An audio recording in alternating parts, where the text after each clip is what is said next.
game. I got it working. My dad taught me about these. It is Wild Gunman. How do you play this thing? I'll show you, kid. I'm a crack shot at this.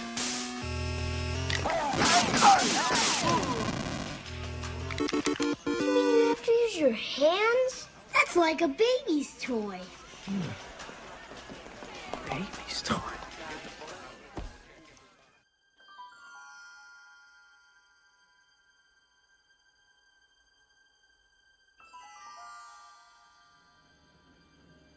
Are we back? We're back.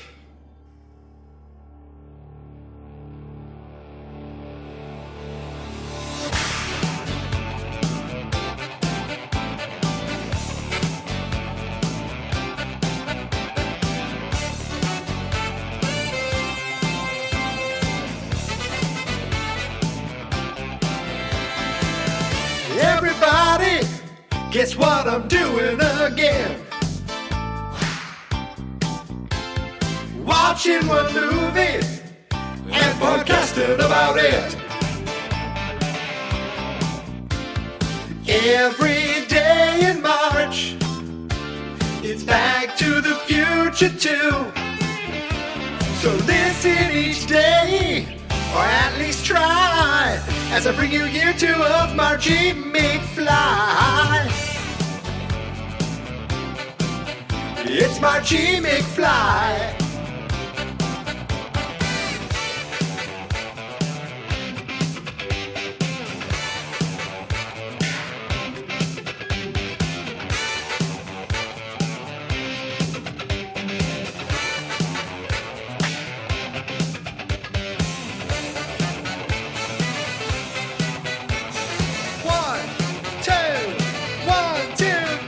It's Marchy McFly.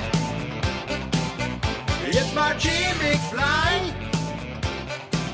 Oh, Marchy McFly. It's Marchy McFly.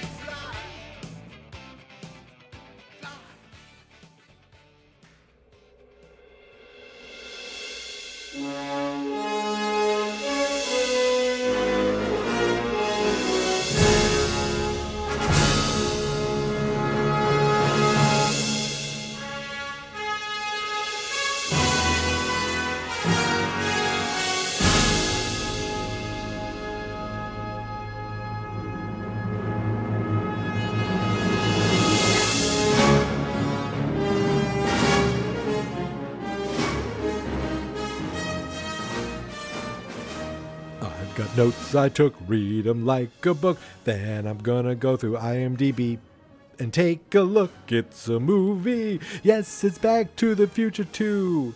And someone is watching. It's me. I really didn't plan that at all. Just that popped in my head as I hit record. And okay, maybe there was about 5 seconds of planning. I lied to you a little bit, but I didn't quite know what was gonna happen there. That's the power of live, not really live podcasting. And the coolest part of that is right after I said live, not really live, I hit stop and then I hit record again. So there was some masterful editing there. I actually time traveled. You skipped over those 5 seconds and came right to this, but I traveled 5 seconds into the future. Folks, I'm here today to talk about a movie that I watched this morning. It is now 8:22 p.m. Tomorrow at this time, it'll be 9:22 p.m. because we're moving our clocks ahead. But today I'm on the regular time or the daylight savings time or whatever we are. I don't know what's what. I just know tomorrow we sleep late. They say we lose an hour. I don't feel like we lose an hour. I just sleep later. And then it's, brighter out later. I enjoy it. It's like the beginning of spring coming to us in New England. But this morning, same as usual, iced coffee, breakfast burrito, and Back to the Future 2. And today I wanted to do a couple specific things. I took some notes, and I'm going to definitely go through notes first. But I also, before I do that, so it's not actually first, I'm going to go through notes second. But the first thing I wanted to talk about was Wild Gunman. The scene that we saw right at the beginning of that we heard right at the beginning of this episode. It's the title of today's episode. And I was like, there was something about Wild Gunman. I don't remember it being an arcade game, and there's a reason for that, and that's because it was not an arcade game. I'm going to put a link to the Wikipedia for Wild Gunman in this episode.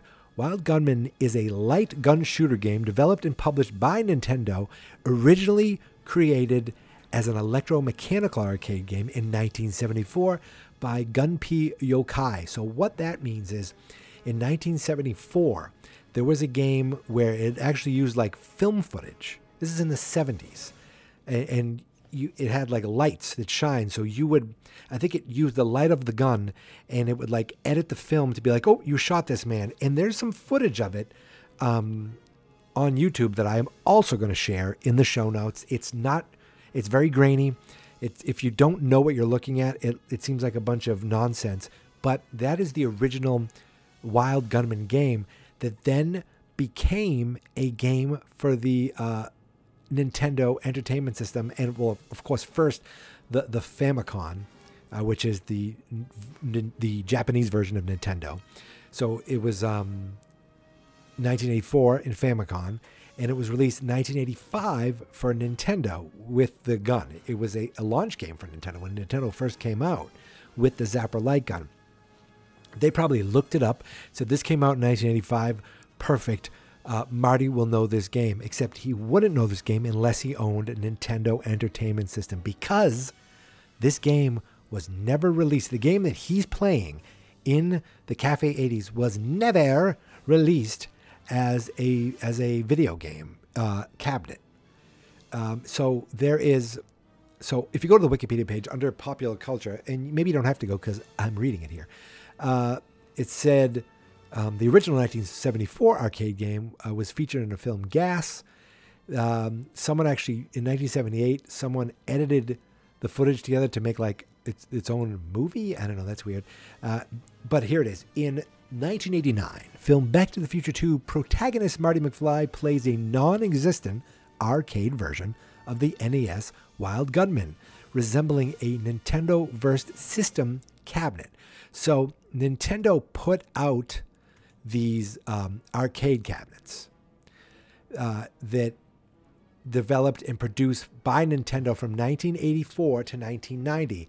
They actually took the NES games and they would make cabinet versions of these games so you could play it in arcade. So I guess what I'm actually understanding is maybe this Wikipedia page is wrong.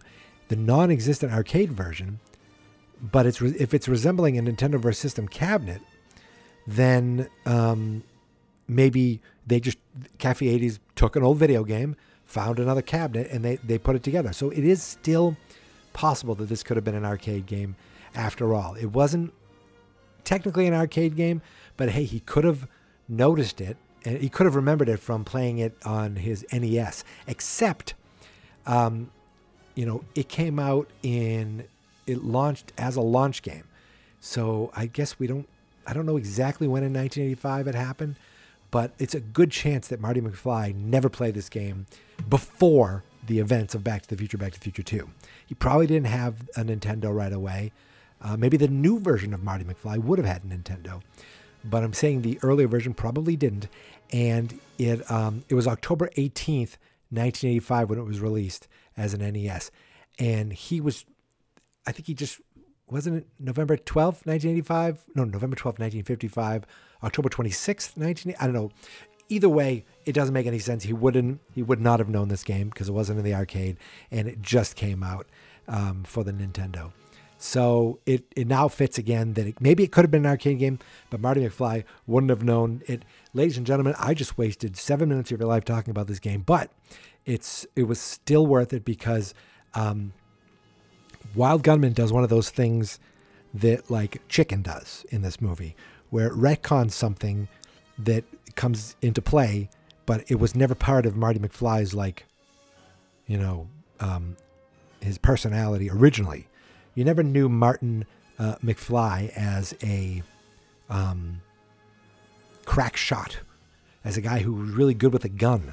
But it turns out that will come in handy in the future, or in the far old past. past. But that is for another year. So now I want to go through some of my notes before I get to the third thing that I want to talk about that might take a little longer just because it's going to be going through a bunch of pages online. Just go through some of my notes. And some of my notes are really, really simple. Like green lights under DeLorean are cool. I feel like I said that already. I might have said that yesterday. If I did, I apologize. But then again, 31 days, I mean, it's bound to happen. So what I do is I highlight them in my tablet so I know I already talked about them. Also, the first scene, the very first scene of the movie, he goes to kiss Jennifer. Doc jumps out of the car. He's like, you got to come back with me. I like the look on Marty's face. He looks back at Jennifer like, this seems perfectly normal, Jennifer. Nothing to see here.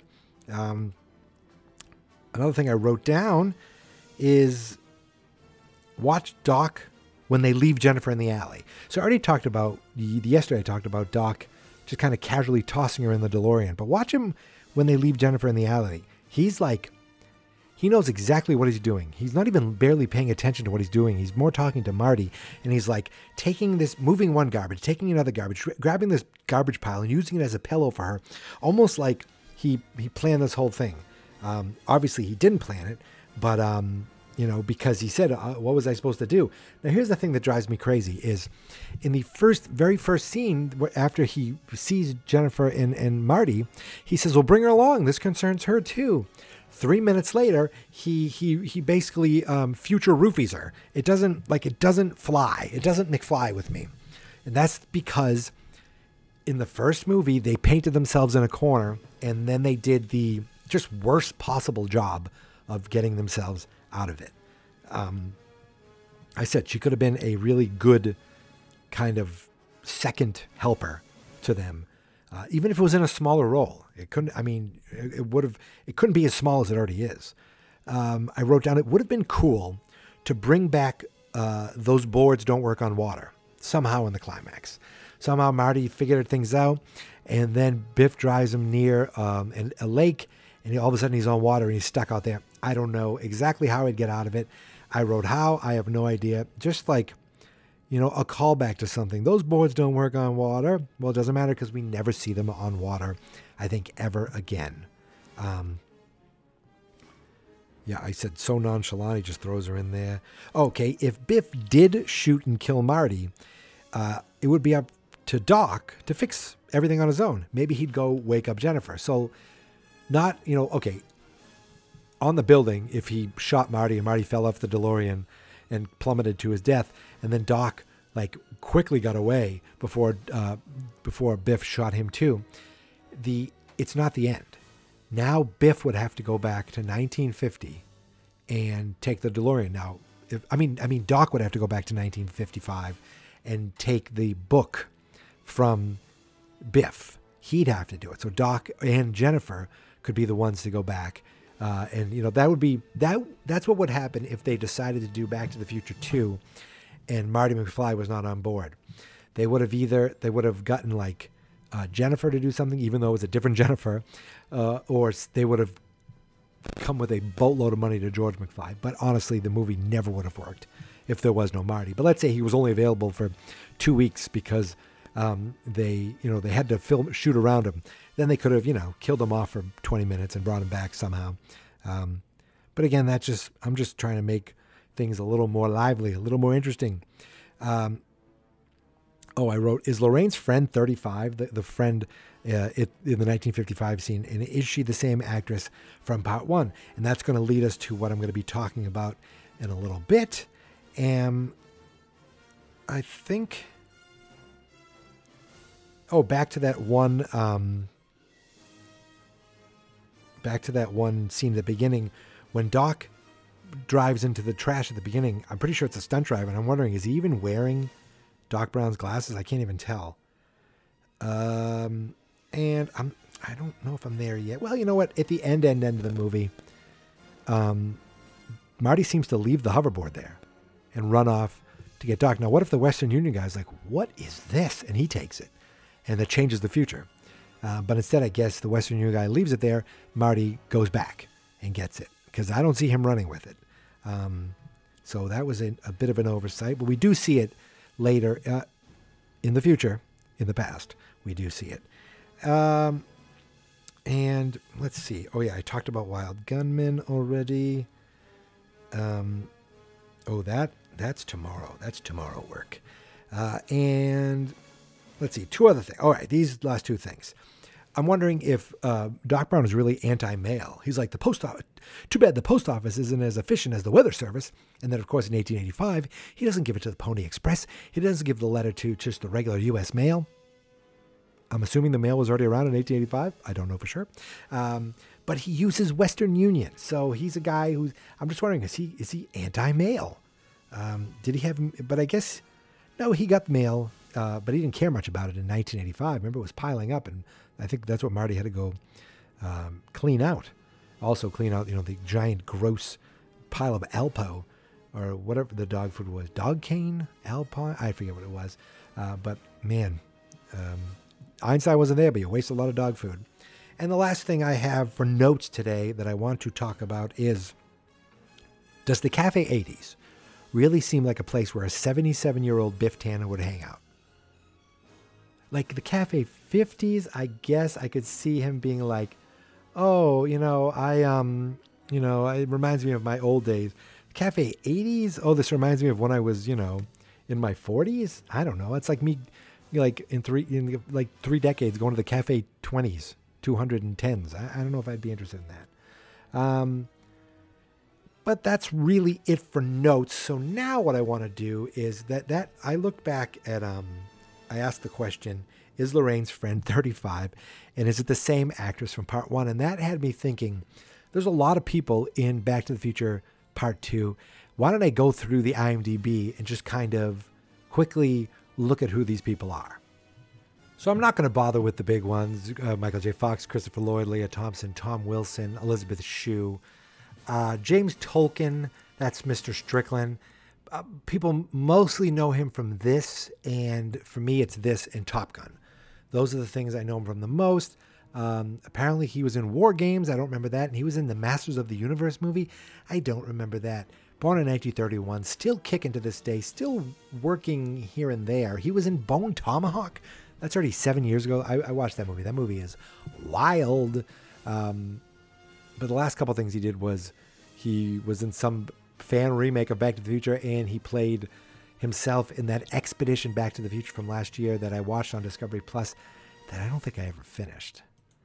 After that, this is kind of where I want to start talking. And even these people are somewhat known. Now, Jeffrey Weissman, not really that well known. He plays fake George McFly.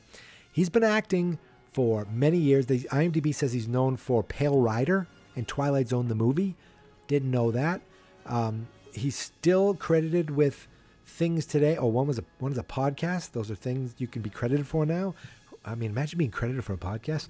That would be amazing. He was in that also fan-made Back to the Future. Of course, they couldn't get Crispin Glover. But nothing really... Nothing. You don't know who this guy is. Casey Zemesco, that's a pretty... he's not a household name. He might not be a household face, but he's in household name movies. Of course, Back to the Future, Back to the Future 2, Young Guns, Stand By Me. What was that? I mean, he's still working today. He was on Damages just a couple... like, my God, that's a decade ago. Jesus. The Blacklist, that's that long ago already. Okay, so he hasn't worked in a few years. He was on an episode of Billions. He's been around forever. Wasn't he in a Marvel show? Didn't he play? I could have sworn he played someone. Sworn or Swan? I could have sworn he played a cop. Oh, no, I'm getting him mixed up with a different guy. And I'm getting him, but wait a minute. Was he in Opportunity Knocks? No, the guy who was in Opportunity Knocks is the one who I'm confusing this guy with. But Casey Zemesco was in 12 O'Clock High. Come on, tell me that. Yes, he was in that. Back to the Future, Amazing Stories, Stand By Me. Okay, Biloxi Blues. The guy's been in a ton of different things. Billy Zane, how'd he change his clothes so fast? All of a sudden he's Southern. Best known for being in Titanic, probably, to the masses. He was the Phantom in The Phantom. Didn't really do much. The guy's still working like crazy today. The last thing I saw him in was he was Enos Queeth in MacGruber, the fantastically, ridiculously awesome MacGruber show on Peacock.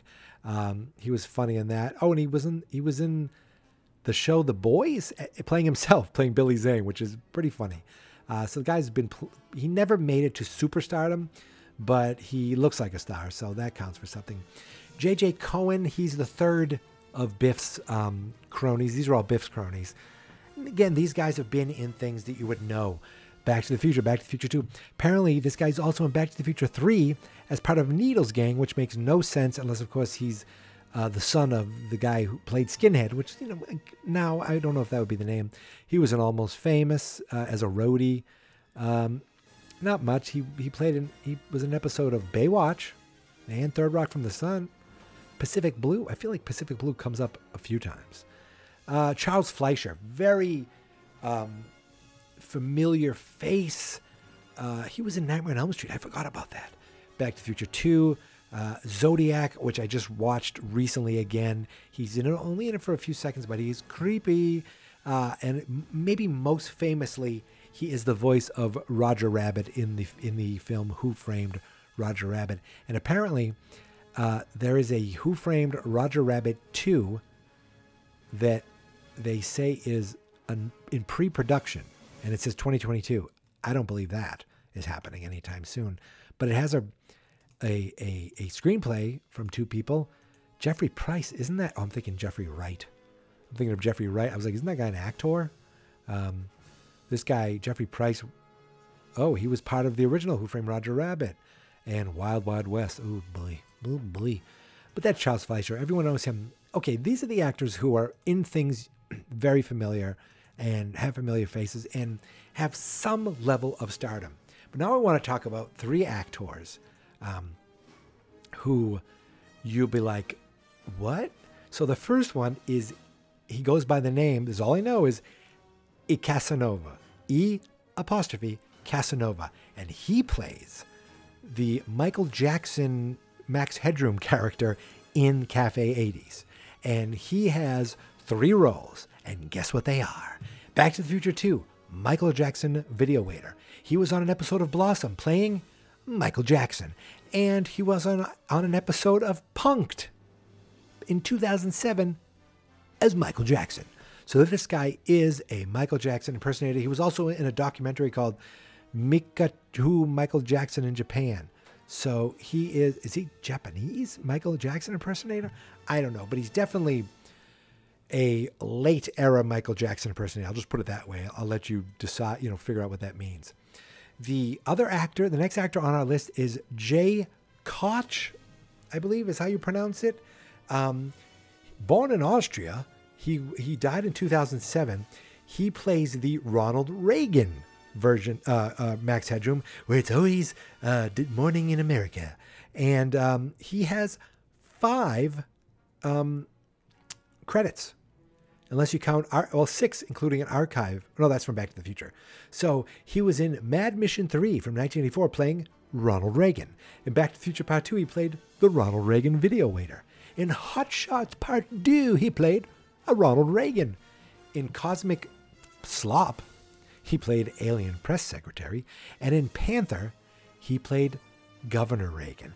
This guy is Ronald Reagan, and that's all he is.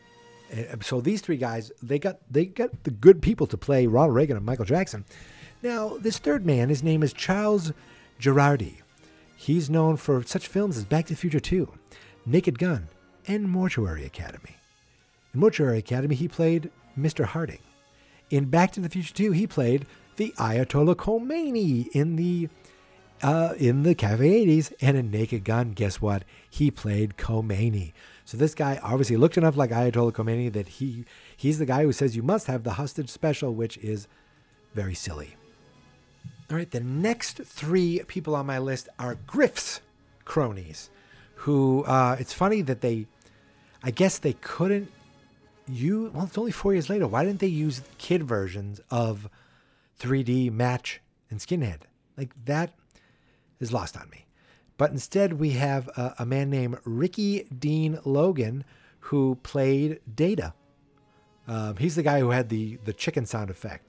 And he's the one who says, those boards don't work on water. He was in such films as Red Rooms, Psychotherapy. Most notably, it looks like his biggest credit is Back to the Future 2. But he was on an episode of ER. He was played in a bunch of episodes of Spawn. He was a voice in that. He was in 3 episodes of Baywatch. Well, one is a part 1, part 2, playing 2 different characters. So he's been in a bunch of things. Never really... Okay, in Back to the Future 3, he's in Needles Gang 2. So we have... That's weird. They just reuse different actors. They just stick them in there. He was in the Flash TV show. Ooh. But besides Back to the Future 2, to me, the biggest thing he's in was Freddy's Dead, The Final Nightmare, as Carlos. Next, we have Darlene Vogel. Remember I said Pacific Blue? Well, guess what? She was in Pacific Blue for multiple seasons, 96 to 2000. Who knew that was in multiple seasons? And who knew her name was Spike? She's the one that's, what's wrong? Ain't got no scrote. She was, let's see, Beyond the Break. I don't know what that is. Is that Beyond the Break from 2006 to 2009? Is that like a lifeguard? Yep, that's pretty much, or a surfing show. A surfing show. A half-hour surfing show? When the hell did that ever happen?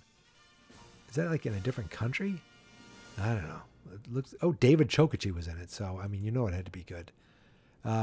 She was in General Hospital, Pacific Blue, as I said, for 83 episodes.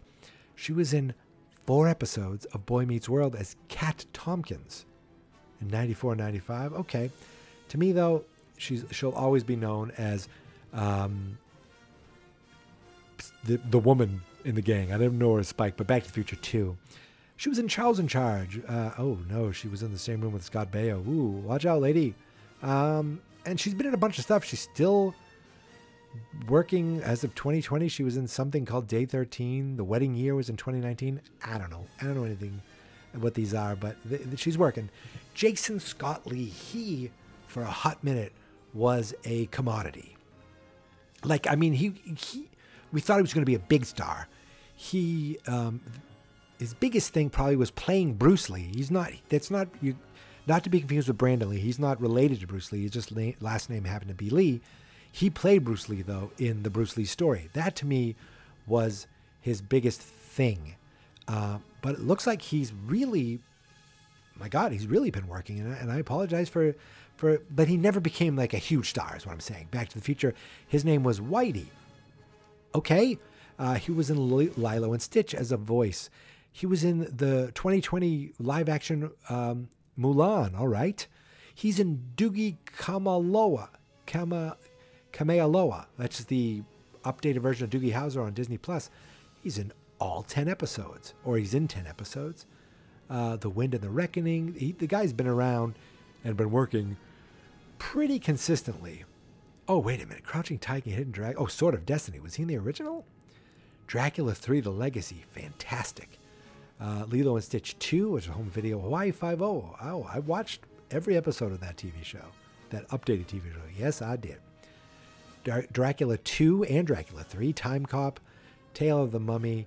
The Jungle Book. Yes, that's right. He was in the live-action Jungle Book. The first live-action Jungle Book. The A-Team. Fantastic. Born in East L.A., green card, I'm from East L.A. Remember that Cheech Marin made a song and then it turned into a movie?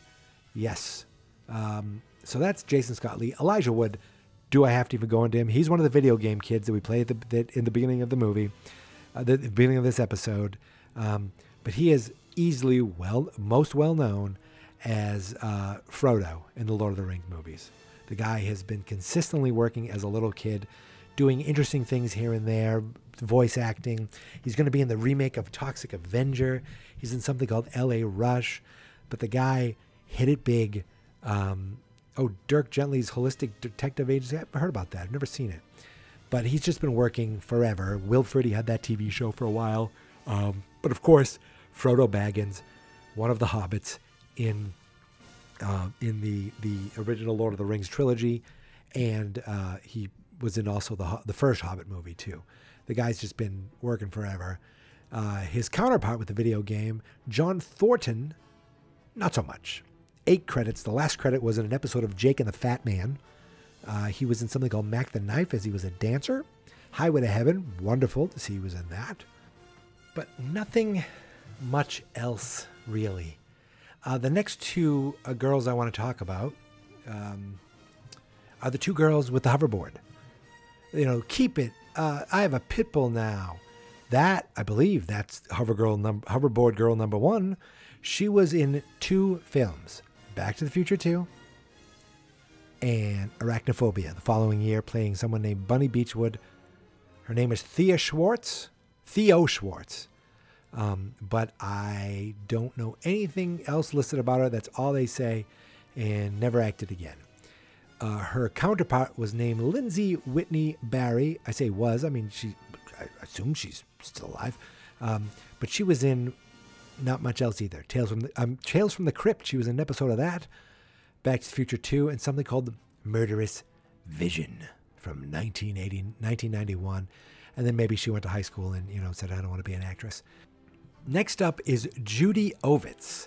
And if you told me this woman has been acting for decades and was in a bunch of different things, she had some, she was on a couple of dramatic shows, maybe a sitcom or two, I would have believed it. She seems like she has a very familiar face.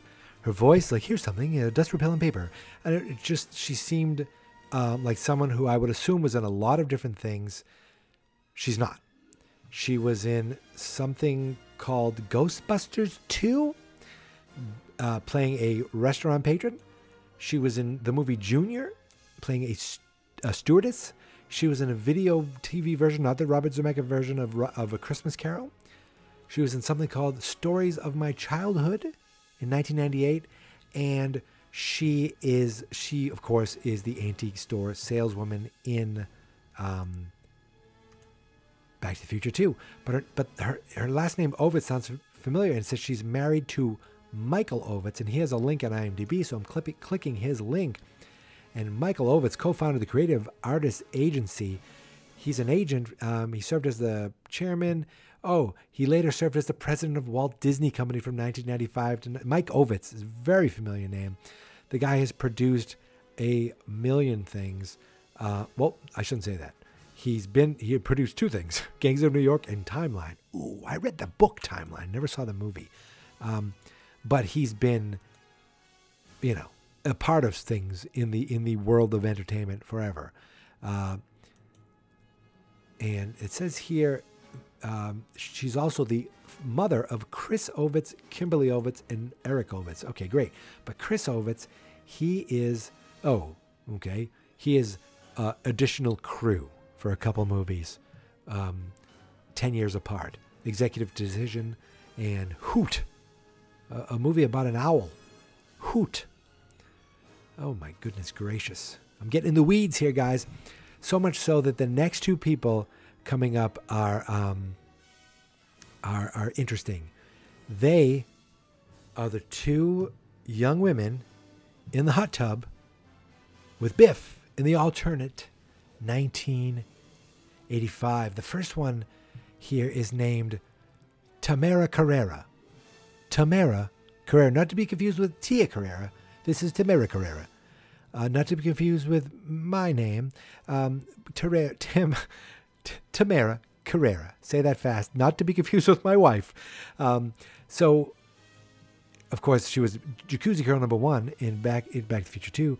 She was Inmate in Under Lock and Key. She was Woman at Pool in Extreme Vengeance. And she played Dee in Young Flesh, Fresh Meat. Let's see, Under Lock and Key, that's in 95, so not much. She was in Dick Tracy, uncredited. What's his name? The guy who played Dick Tracy, I can't think of his name. Warren Beatty was probably like, yeah, we're not going to give you a credit. She was in Teen Wolf as Student. Okay, she's been in some of the greatest films of all time. Once Bitten with Jim Carrey, uncredited as Dancer. Babe Watch Dream Dolls in 2002. That's 20 years ago. She was in Miss Puerto Vallarta video documentary, Spring Break video documentary, and she was in the video Malibu Hard Bodies 2 Behind the Scenes from 1994. I feel like that was on USA Up All Night a few times. And she has 2 dogs named Elvis and Priscilla. I can't speak. Yeah, very interesting. And her counterpart is named Tracy Deli. She's an internationally accomplished actress, writer, radio host, model, dancer, full illusion magician. What? And is probably the only producer in the industry who claimed the record for Playboy's most photographed lingerie model. Yes, most of her photos look like they're from the cover of Voluptuous Victions 2. She was in that? Oh, okay. She was in something called Little Girl Blue, Virgin High, Dreamers, Paranormal Movie. I feel like there was at least another person who was in that. She played in little bits she was in an episode of Curb Your Enthusiasm. And of course, Back to the Future 2. She was in Sexy Urban Legends, the TV show from 2002. What do you know? Beverly Hills 90210 as cheerleader. Interesting. Bikini Summer 2. I feel like that was definitely on USA Up All Night. Next up, Neil Ross. Neil Ross, who seems to be still with us. He is best known as a voice artist. He plays Bone Crusher in Transformers the movie. He was in American Tail. He plays Shipwreck, Buzzrock, and G.I. Joe. The guy's been doing our voice names forever. And he was the museum narrator in Back to the Future 2, talking about the America's greatest legend, greatest heroic man, Biff Tannen.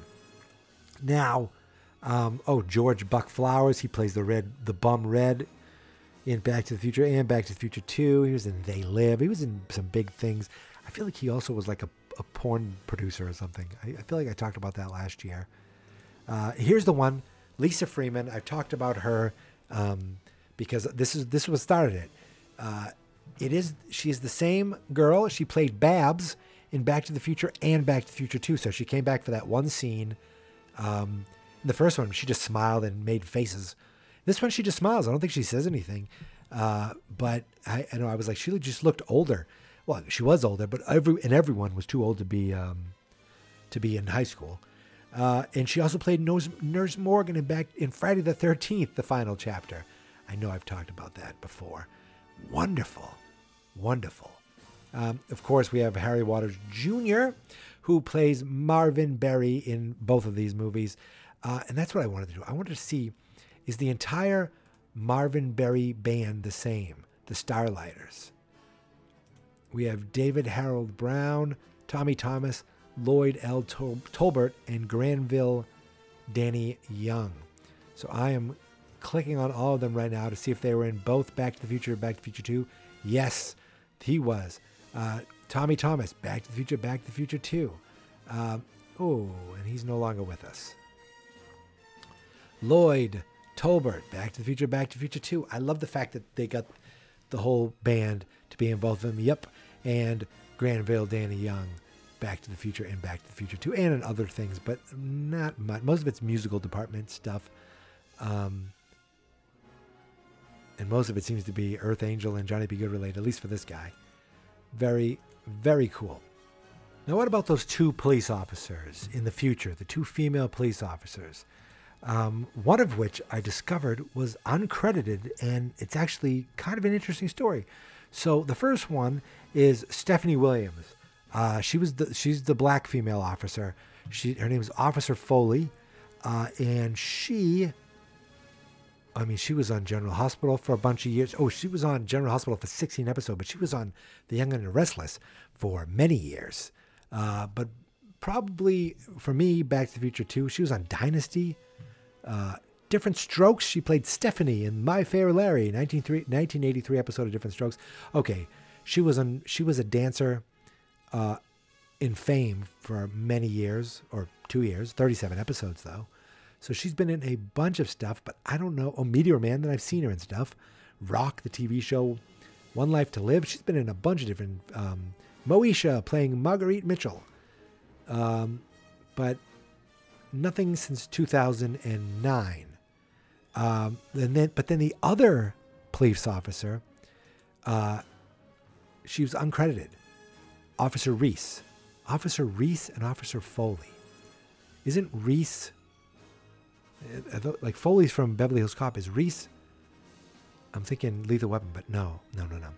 I could be wrong. But Officer Reese is an uncredited portrayal by Mary Ellen Trainor, the late Mary Ellen Trainor, who unfortunately died in 2015. Now, you know her. She was in so many things, okay? And I'm just going to list off some of the things that I'll tell you. Okay, she was in an episode of Cheers, but she was in Romancing the Stone. She was goddamn Bran and Mikey Walsh's mother in Goonies. Remember all the stuff with her having mouth translate? Yes. She was in Lethal Weapon as the psychologist. She was in the Monster Squad as Emily. She was one of the moms in the Monster Squad. Die Hard as Gail Waylands. Scrooged. Richard Donner obviously loved her. Put her in Scrooged. Put her in Lethal Weapon 1, Lethal Weapon 2. Put her in the Goonies. Romancing the Stone with Robert Zemeckis. Ghostbusters 2. Lethal Weapon 2, as I said. Ricochet. Lethal Weapon 3. She was in that. Parker Lewis Can't Lose. But she was Forrest Gump. She was in it for a second. Uncredited. Again, Zemeckis. And it turns out that her and Robert Zemeckis were married. Lethal Weapon 4. Her and Robert Zemeckis were married for many years. They got divorced in 2000, but they had a life together. They had a family together, and she's no longer with us. She has a face that you know it the moment you see it. You're like, oh my God, she's been in so many things, and I had no idea it was her. They stick that hat on her, and it's you don't really get a too close up shot of her. I love the fact that that it's her. That's so cool. Of course, he's uncredited, but we have my really close good friend Donald Full of Love, who thanks to Eric, sent me a cameo last year for Marchy McFly. I've been barraging him ever since for Marchy McFly 2, but Donald, according to the restraining order, he said, please don't contact me anymore. So, but he of course is in the movie lying to you about traffic. The last group of folks that I want to talk about are I say group because they're together because they're a family. They're a family that lives in the house in the alternative version of 1985 that Marty thinks is his. We have Sean Hunter as Harold. Nikki Birdsong as Loretta. She is the one who's the room he goes in. Junior Fan as Mom, and Al White as Dad. So first is Sean Hunter, and he spells his name just like my brother spells it. S-H-A-U-N. The last thing he was ever in was Back to the Future 2.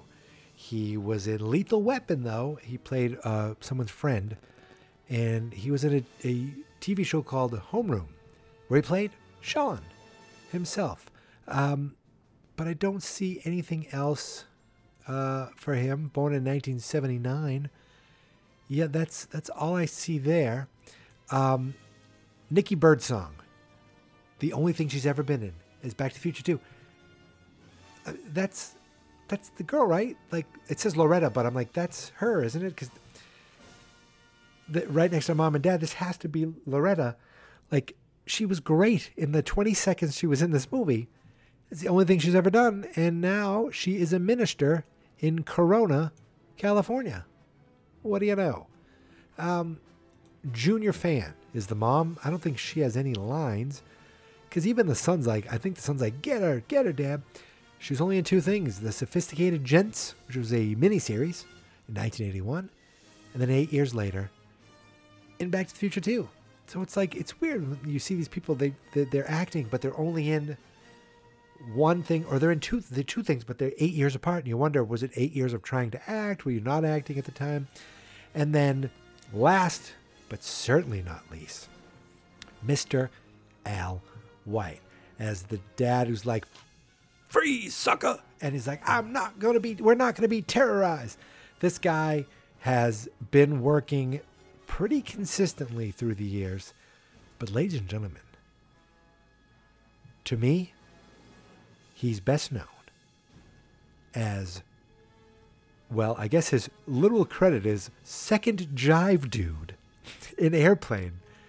Remember the two guys speaking jive? And you had, I'm looking at a picture now, and you had the Mrs. Cleaver, I forget her name, comes up, excuse me, stewardess, I speak jive. And then he was actually in part Airplane 2. He was one of the witnesses at the stand. And I think it's the scene where she goes, do you swear to tell the truth, the whole truth and nothing but the truth? And he goes, ain't no thing. And then he high fives the Bible. It's so stupid, but it was so, that made me laugh. Ain't no thing. I think I say ain't no thing. I definitely say that sometimes because of that movie, which is just awesome. But the guy is, still working, well, as of 5 years ago, he was on multiple episodes of that Switched at Birth TV show. He was in Grey's Anatomy. He was in something called The Clubhouse for a few episodes. The guy has been Young and the Restless for a while. He's been around. He was in Howling 6, The Freaks, Leprechaun 2, Cagney and Lacey, Together Again. The guy has just been working. It's like, you could say, I'm an actor. Oh, what have you been in? Well, I've been in this. I've been in 2 episodes of TJ Hooker, 2 episodes of The Fall Guy. I was in Airplane. I was in MacGyver. I was in Airplane 2. Hill Street Blues, The Jeffersons, The A-Team, Quincy, so, and all the way up through the 2000s. He was on an episode of Son of the Beach, Port Charles, CSI Miami, The Jag. Like, all these jobs pay. Maybe they're not rich and famous, but they are. But again, of course, if you're in 8 episodes of a TV show, you're still making a living. And he's one of these guys that his face, and you go, oh yeah, I've seen him in this and this. I didn't realize it was him. And then you realize he had a pretty iconic character, even for brief moments in those original Airplane movies. Wonderful, wonderful, wonderful. And I think that's the end of my IMDb deep feed. I didn't click everybody. I almost did. Like Flea. I mean, we all know who Flea is. The guy who played Fujitsu, Jimmy. Okay, maybe he'll be the last one. Jimmy Ishida. He's been around forever. But, see, it's funny. I thought I would see him in a lot more things. Not really. Episode. He was in Days of Our Lives, Back to the Future 2, The Young and the Restless, Baywatch, Bold and the Beautiful. Another one who's just been in a bunch of many, many things, but it's never really like something. I don't know if it's something he's really, really known for. Dynasty, Santa Barbara, a lot. The 70s version of Hawaii Five-0, all the way up until recently, something called The Terminal. The Terminal. Wait a minute, isn't that the movie with Tom Hanks? Is that a Zemeckis movie? It is not. It's a Spielberg movie. Why did I not know that? But yeah, it's another guy that, McFly, you are terminated. And he's been in a million things, and you've seen him in a million things. You just don't know it. And there's a ton of actors out there like that. So, my friends, that's it. I realize now that this has been my longest episode, and I had no intention of that happening. I just went in, I said I want to do a couple notes, talk about Wild Gunman, and then quickly go through some IMDb things. And I've been going through IMDb things for a while. So let's finish it up, because I got to do this again tomorrow. I probably should have saved this for tomorrow, but you know what?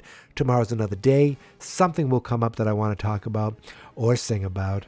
But one thing's for sure, I'll be watching Back to the Future 2 tomorrow, and you won't be. So until then, my friends, thank you for listening. Thank you for subscribing. You can find me on Twitter and Instagram at Geek Mentality. The Facebook page is simply Fans Not Experts, and the website is fansnotexperts.com. I had to think about it for a second.